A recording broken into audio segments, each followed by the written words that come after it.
If you were over 60 and every morning you dutifully swallow your vitamin B12 tablet, believing you're protecting your brain and your energy, but by 2 p.m. you are exhausted, where you still feel that strange fogginess where you walk into a room and forget why you're there, or maybe you still have that slight wobble when you stand up, I have some difficult news for you. You might as well be throwing that vitamin in the trash. In fact, for many of you, you are simply creating very expensive urine. I am Dr. Oleksii Kalmykov. In my internal medicine practice, B12 deficiency is what I call the silent epidemic of the elderly. It is silent because it masquerades as Alzheimer's. It masquerades as normal aging. It masquerades as diabetic neuropathy. And the tragedy is, millions of seniors are taking the supplement, but they are taking it in a way that their body cannot use. They are starving in the midst of plenty. Today, we are going to fix this. We are going to dismantle the 3 biggest lies you have been told about vitamin B12.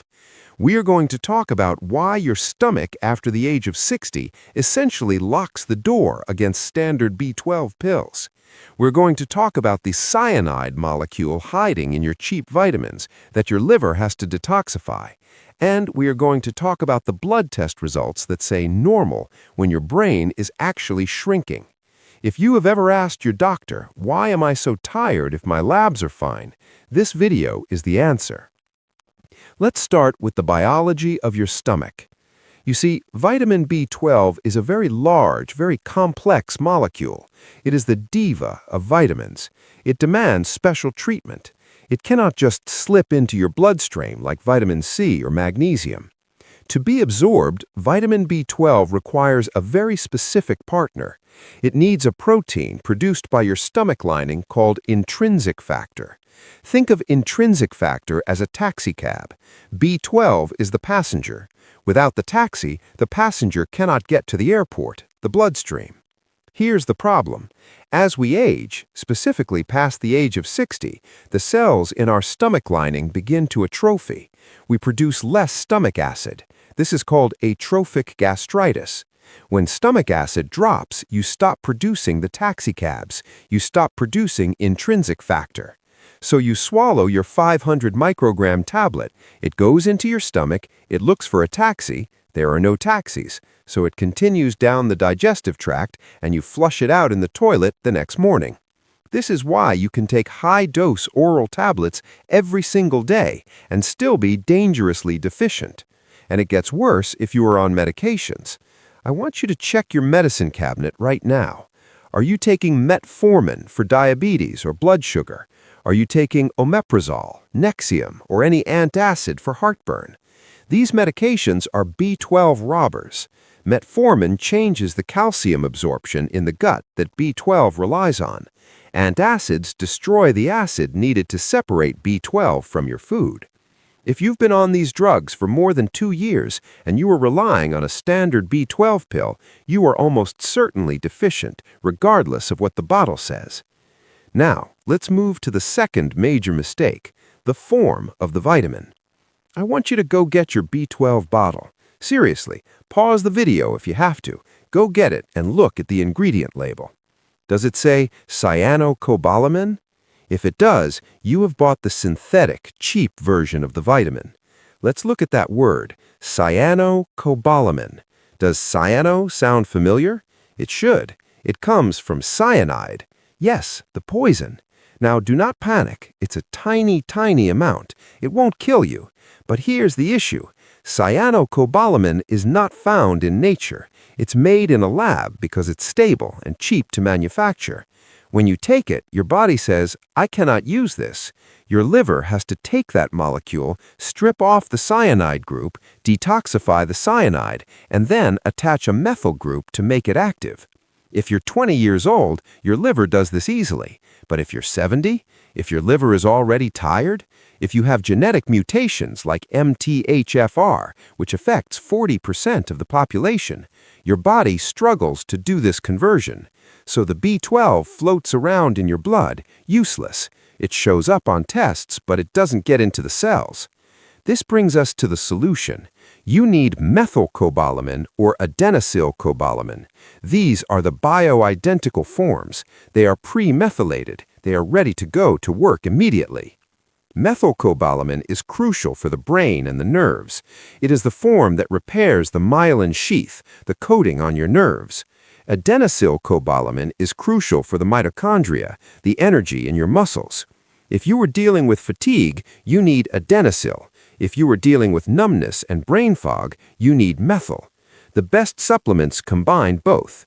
But please, stop forcing your liver to process cyanide. Switch to the active form. Now, the third and perhaps most dangerous trap, the normal lab test. I see this in my clinic every week. A patient comes in, dragging their feet, memory failing, numb toes. They say, "Dr. Kalmykov, my primary care doctor, checked my B12 and he said it was 300. He said the normal range is 200 to 900, so I am fine."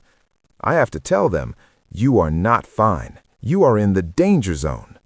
In Japan, the lower limit for B12 is often 500. If you are at 500 in Japan, they treat you. If you are at 300 in the US or UK, they tell you it's normal aging. Why the difference? Because Japan focuses on neurological health. The US focuses on whether you have anemia, whether your red blood cells are normal. You can have severe neurological damage, permanent nerve death, long before you get anemia. Your brain needs much higher levels of B12 than your blood cells do. If your doctor tests your serum B12 and it is below 500 and you have symptoms, you need to demand two other tests, homocysteine and methylmalonic acid, MMA. When B12 is low inside the cell, these two toxic chemicals build up. High homocysteine destroys your arteries and increases Alzheimer's risk. High MMA destroys your myelin sheath. If your B12 is normal but your MMA is high, you have a functional deficiency. Your cells are starving. Do not let a number on a page gaslight you out of your symptoms. So, what is the protocol? How do we fix this? If pills don't work because of the stomach and we want to avoid injections if possible, what do?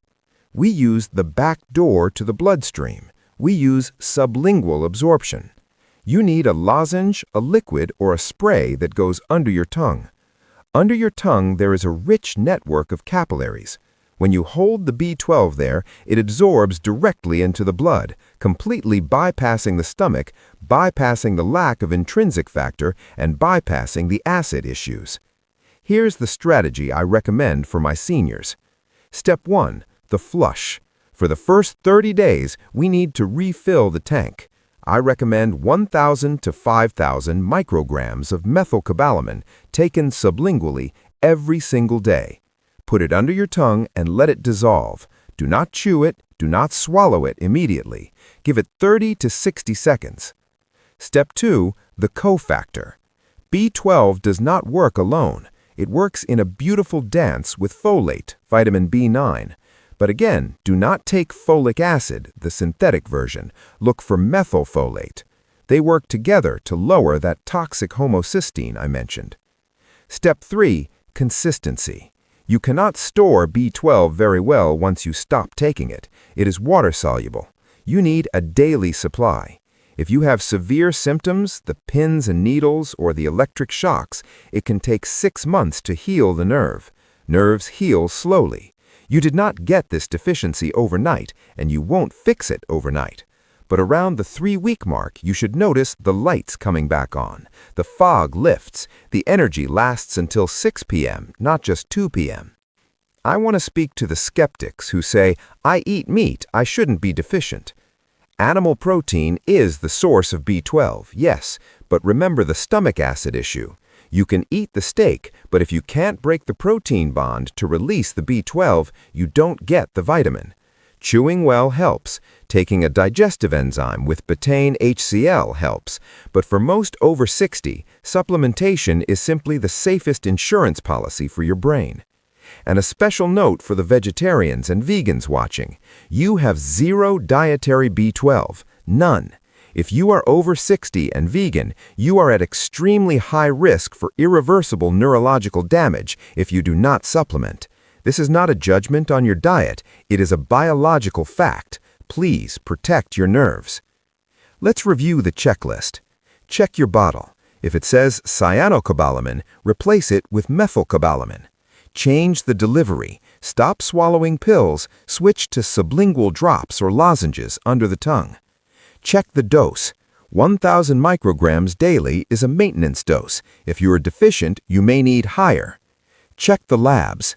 Aim for a B12 level above 600. Do not settle for 300. I want you to try this for 1 month. If you have been struggling with memory, thinking it's just senior moments, if you have been dealing with depression or low mood, if you have been stumbling, give your body the raw material it needs to build your brain back up. I am Dr. Oleksii Kalmykov. We do not accept decline as inevitable. We investigate, we understand the physiology, and we correct it. If you found this helpful, please share this with a friend who is taking the wrong pills. You might save them years of unnecessary suffering. Subscribe for more truthful health tips, and I will see you in the next video.